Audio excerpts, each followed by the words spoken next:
So Prager, you dropped a new video explaining why Trump won. The neocons want to treat us like motherfucking females and say, we understand how you're feeling, but we ain't gonna change what the fuck we're doing. Guess what? You gonna motherfucking lose.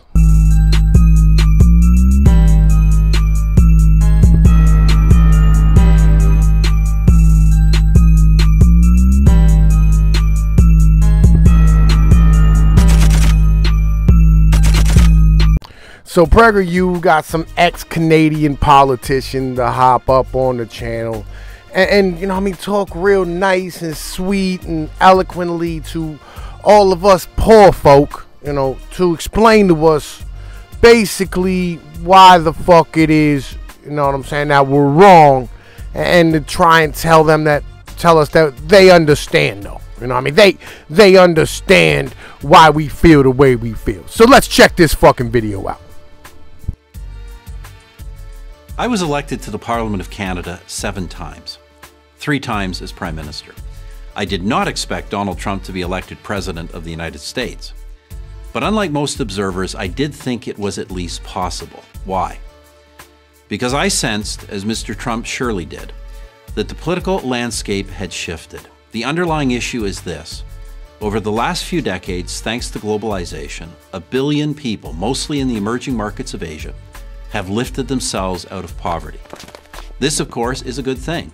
Yet in many Western countries, the incomes of working people have stagnated or even declined over the same period. In short, many Americans voted for Donald Trump because the global economy has not been working for them.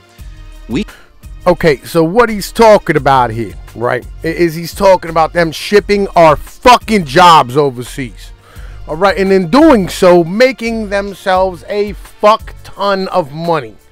All right, by saving on labor costs here in the United States. Let's get nothing misunderstood. They don't give a fuck about raising people up in the other countries. They were paying them slave wages until they couldn't no more. Hence why they're trying to come back to the United States to manufacture.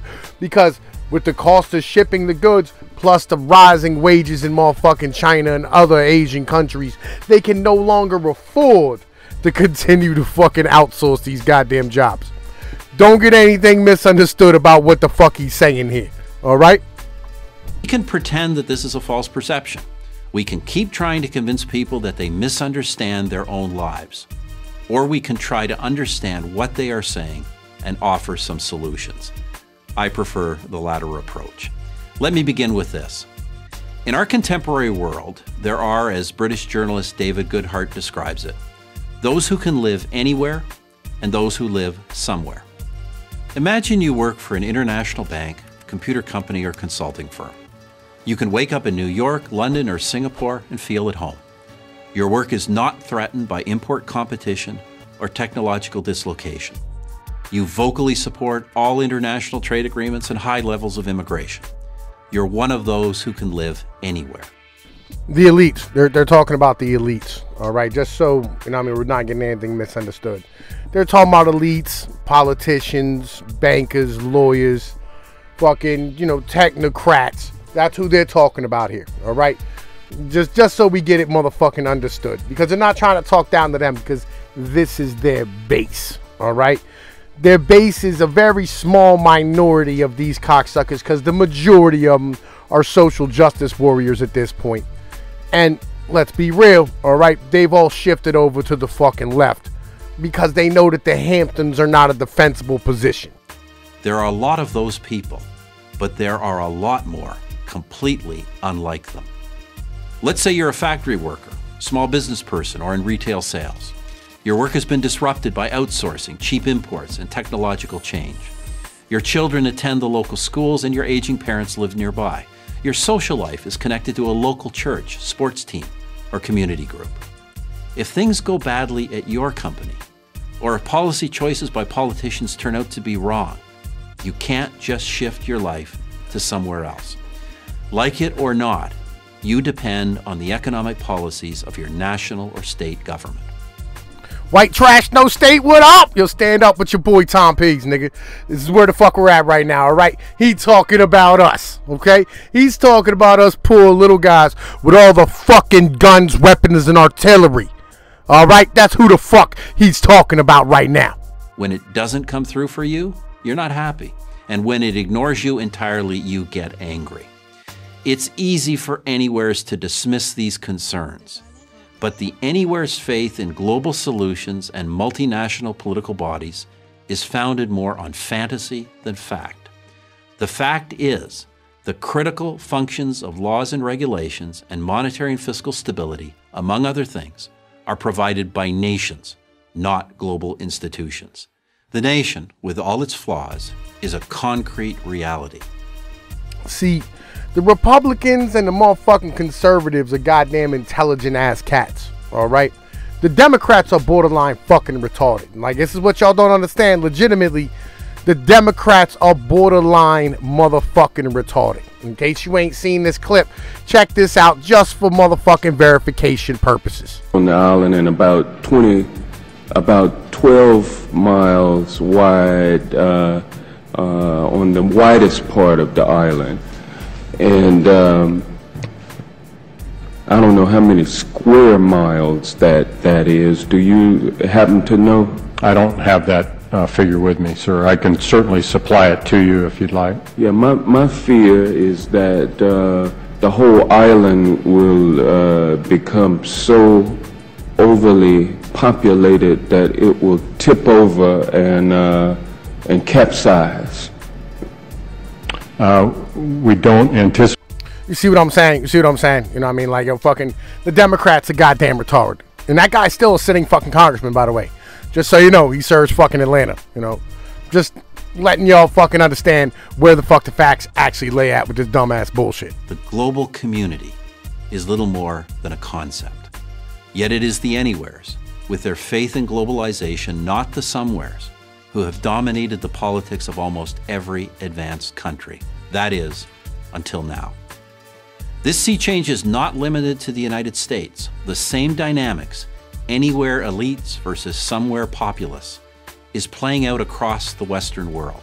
These populists, as I've tried to show, are not the ignorant and misguided deplorables depicted in mainstream media.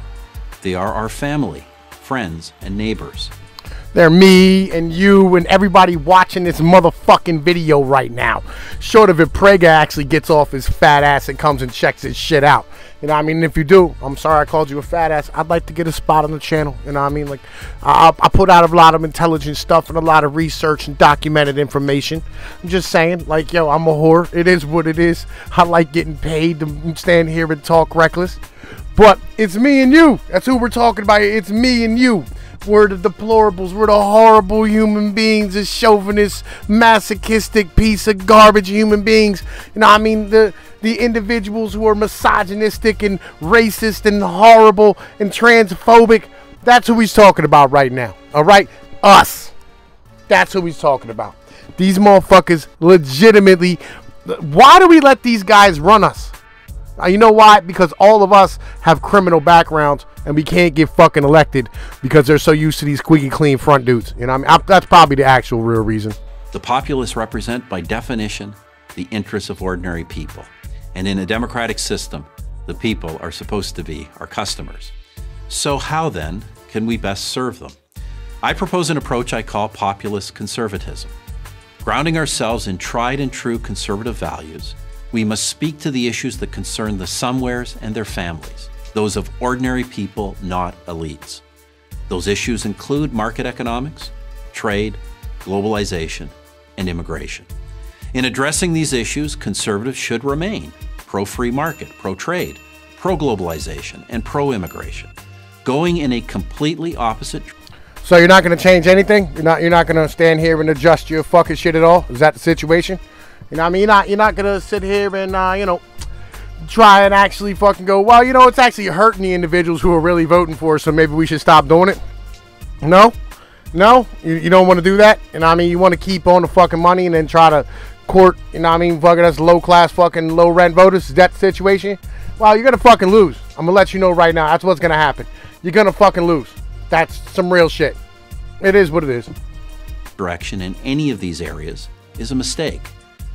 But being pro-market does not mean that all regulations should be dismantled or that government should never intervene to protect workers. Being pro-trade does not imply that every trade agreement is a good one. Being pro-globalization should not entail abdicating loyalty or responsibility to our country and our local communities. And being pro-immigration should never mean sanctioning illegal immigration, erasing our borders, or ignoring the interests of our citizens. So leave things as they are right now is basically what you're saying. We're going to keep bringing in millions of motherfuckers into the country to compete with y'all for fucking wages, to keep wages low. We're going to just leave the fucking regulations where they are to keep fucking over the regular working man. You know what I mean? Not really protecting them, but you know what? We're going to keep you from making too much motherfucking money. Hey, man, you know what? You know, we're going to keep on fucking pumping these goddamn trade deals down your motherfucking throat. You know what I mean? Because, you know, hey, look. If it's not good for my nation and my community, well, you know, my nation and my community has Walmart in it. You know what I mean? Maybe it's good for fucking Walmart. Worthless piece of garbage. You know what I'm saying? Like, yo, for fuck's sake, dude, get the fuck out of here with this goddamn bullshit. I hear right through what the fuck you're trying to say right now. How about you come out and say we're going to protect the interest of the motherfucking citizens and workers of this goddamn country? I know the Democrats ain't going to fucking do it. And I fucking would pray and hope to God maybe one of you cocksuckers would. It seems that the fucking great white fucking orange hope is the only motherfucker we have in our fucking corner. For fuck's sake. The only person trying to stop illegal immigration or any immigration in general right now is the goddamn fucking Cheeto in chief. And that's why I voted for him. It's the first time I ever I had the guy who I voted for get elected. It's goddamn insane. It really the fuck is. I call this populist conservatism, but it's really just conservatism. Conservatism is about seeing the world as it is. It's also inherently populist because it is about serving real people rather than theories. I'm Stephen Harper, author of Right Here, Right Now, Politics and Leadership in the Age of Disruption for Prager University. And I'm fucking Tom Pease. Fuck this clown.